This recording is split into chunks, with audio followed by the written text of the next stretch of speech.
देश भर से हजारों युवा दिल्ली चढ़ाई करेंगे।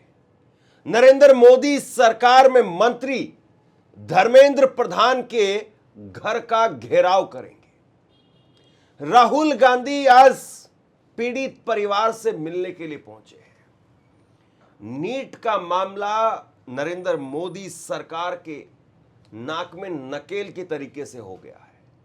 किसी भी तरीके से मुद्दा ठंडा होने का नाम नहीं ले रहा है। एक तरफ एनएसयूआई की तरफ से कहा जा रहा है कि हजारों की संख्या में 10 दिन का समय दिया गया है, हजारों की संख्या में हम दिल्ली कूच करेंगे, धर्मेंद्र प्रधान के घर का घेराव करेंगे। इस्तीफा अगर नहीं हुआ तो देश का युवा वो दिल्ली पहुंचेगा। और दूसरी तरफ राहुल गांधी आज प्रदीप मेघवाल के पिता से मिले, उसके परिवार से मिले। वो तस्वीरें मैं आपको दिखाऊंगा। और राहुल गांधी ने आज सीबीएसई की क्रोनोलॉजी सबके सामने रख दी।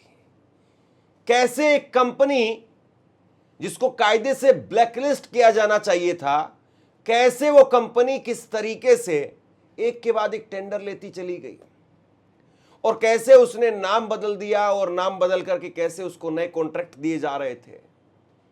इन सब पर विस्तार से बात करेंगे, लेकिन पहले जरा आप सुनिए एनएसयूआई के अध्यक्ष वो कह रहे हैं कि हम दिल्ली घेराव करेंगे। मैं मीडिया के माध्यम से कहना चाहता हूं, 10 दिन का मैं अल्टीमेटम देता हूं सरकार को।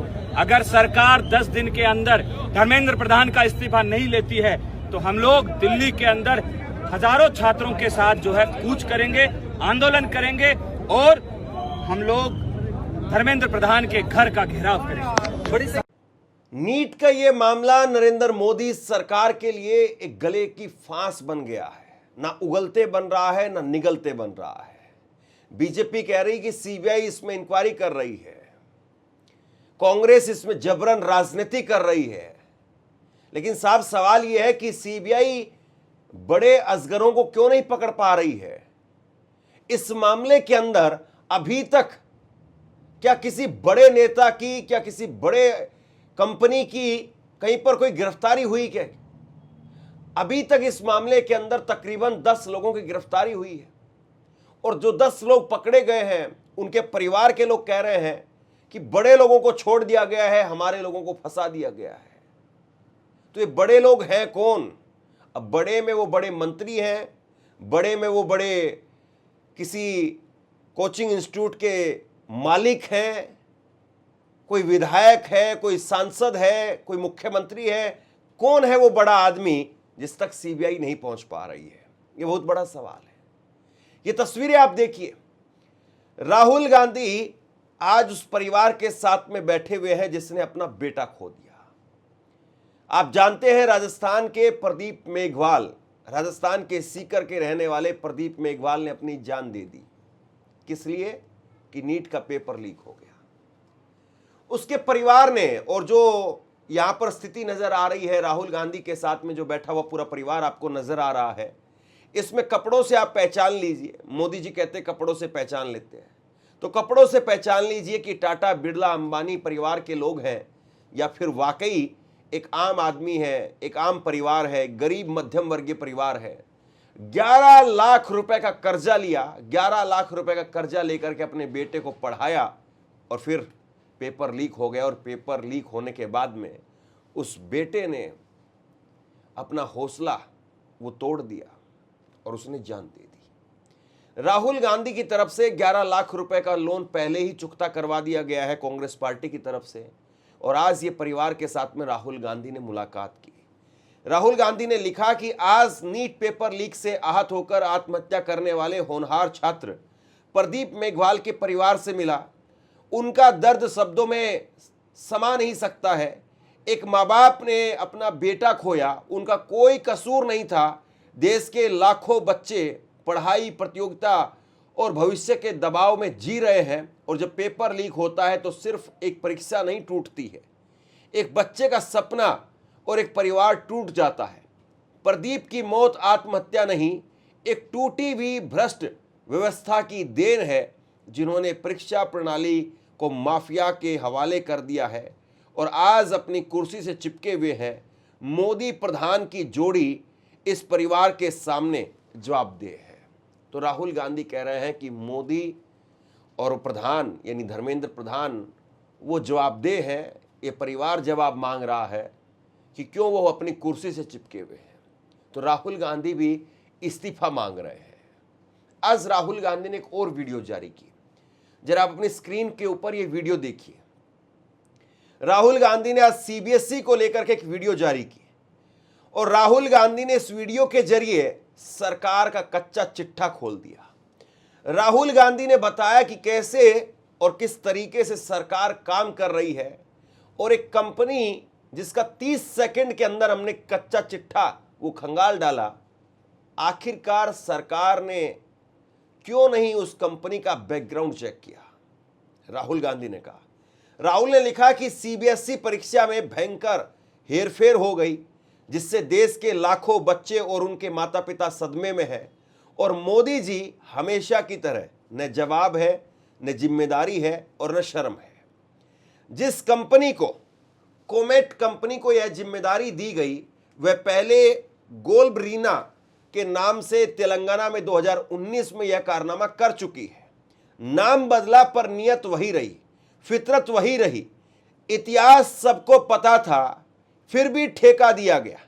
ऐसी कंपनी के हाथ में 18.5 लाख बच्चों का भविष्य सौंप दिया गया। किसी को फर्क नहीं पड़ा।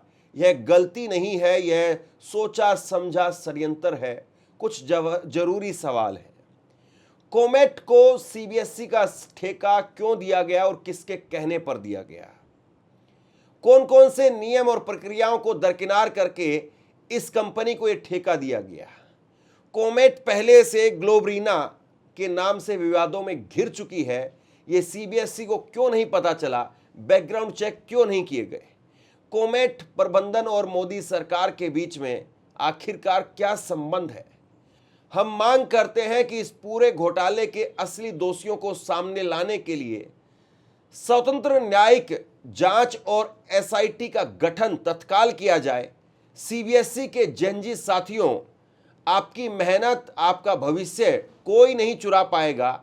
हम इस साजिश की तह तक जाएंगे और इस भ्रष्टाचार को जड़ से उखाड़ करके फेंक देंगे।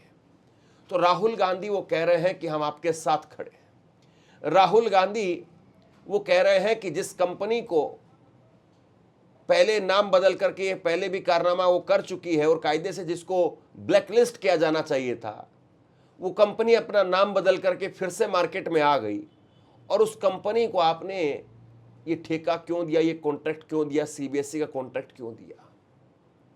और सीबीएसई आप एक तरीके से यूं मान करके चलिए कि 12th पास जो बच्चा करता है तो जो पहले समुद्र में जाएगा, यानी 12th तक तो बच्चा स्कूल के अंदर रहता है और 12th पास करने के बाद में बच्चा अपनी स्कूल की बाउंड्री को पार करके वो उस समुद्र के अंदर जाता है जहां पर उसको ना जाने फिर कितनी परीक्षाएं देनी है।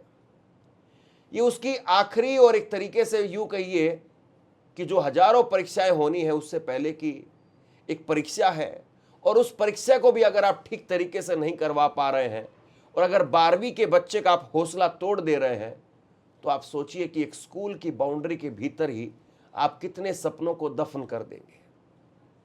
ये बहुत बड़ा सवाल है। आज न केवल राहुल गांधी उन्होंने मोदी सरकार को घेरने का काम किया बल्कि कन्हैया कुमार उन्होंने भी एक प्रेस कॉन्फ्रेंस की और कन्हैया कुमार ने प्रेस कॉन्फ्रेंस करके कहा कि प्रधानमंत्री इस पर अपनी चुप्पी क्यों नहीं तोड़ रहे हैं, अपने अयोग्य शिक्षा मंत्री के खिलाफ कार्रवाई क्यों नहीं कर रहे हैं, जीरो टॉलरेंस के साथ में पेपर लीक करने के लिए सख्त कानून बनाने से उनको कौन रोक रहा है, नरेंद्र मोदी और उनके जो मंत्री हैं वो युवाओं का सपना क्यों तोड़ रहे हैं। एनएसयूआई और यूथ कांग्रेस पूरे देश में पेपर लीक के सवाल पर लगातार सड़कों पर है। देश के चुने हुए नेता प्रतिपक्ष लगातार इस मुद्दे को उठा रहे हैं। हम कह रहे हैं कि प्रधानमंत्री चुप्पी तोड़ें, अपनी मजबूरी से बाहर आकर के अयोग्य शिक्षा के लिए अयोग्य शिक्षा मंत्री के ऊपर कार्रवाई करें, उनको बर्खास्त करें, दोषियों के ऊपर सख्त कार्रवाई हो, जीरो टॉलरेंस के साथ पेपर लीक को रोकने के लिए सख्त कानून बनाया जाए और इस देश की परीक्षाओं के चलते, परीक्षा में होने वाली गड़बड़ियों के चलते जो देश के भविष्य का, देश के नौनिहालों का गला घोटा जा रहा है, इसको बंद किया जाए। और हम सरकार से ये अपील करते हैं, महाराज आप इस देश के युवाओं का आंख फोड़ करके विकसित भारत का चश्मा बेच रहे हैं। इस देश के युवाओं को कैद करके, उनकी आवाज़ को दबा करके आप विकसित भारत का चश्मा बेच रहे हैं। भारत विकसित तब होगा जब देश के विद्यार्थियों को सही शिक्षा मिलेगी, शिक्षित लोगों को रोजगार मिलेगा और रोजगार की उनकी ताकत से अर्थव्यवस्था मजबूत होगी, तब देश मजबूत होगा और तब हम विश्वगुरु बनेंगे।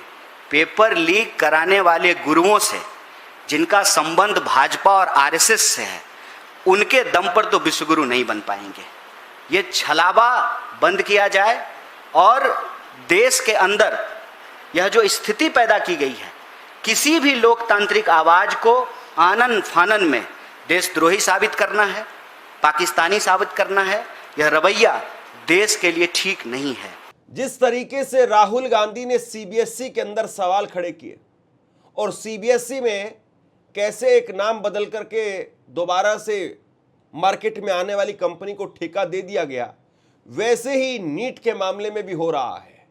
एनटीए, नेशनल टेस्टिंग एजेंसी, उस संस्था के डायरेक्टर पर सवाल खड़े हो रहे हैं और आज इसको लेकर के कन्हैया कुमार ने सरकार को घेरा और कहा कि एनटीए के डायरेक्टर का बैकग्राउंड अगर आप चेक करेंगे तो सरकार के करीबी आदमी है, राजनीतिक संबंध उनके जगजाहिर हैं और फिर भी सरकार ऐसे लोगों को एनटीए की जितनी बड़ी संस्था जो है उनको सौंप देती है।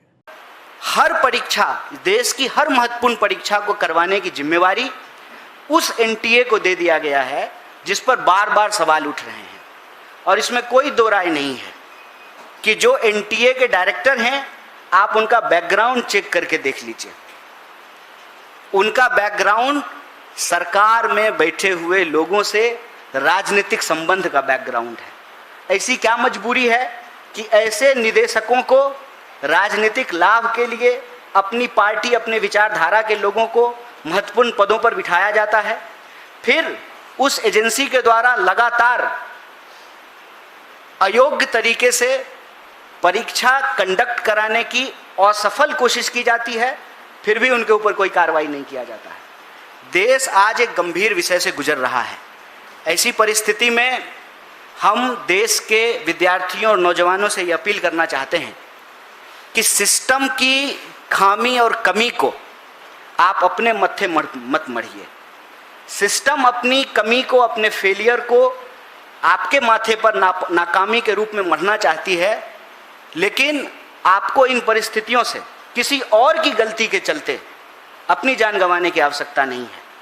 अगर जान गंवानी ही है तो अपने हक के लिए लड़कर मरेंगे, आत्महत्या करके नहीं मरेंगे।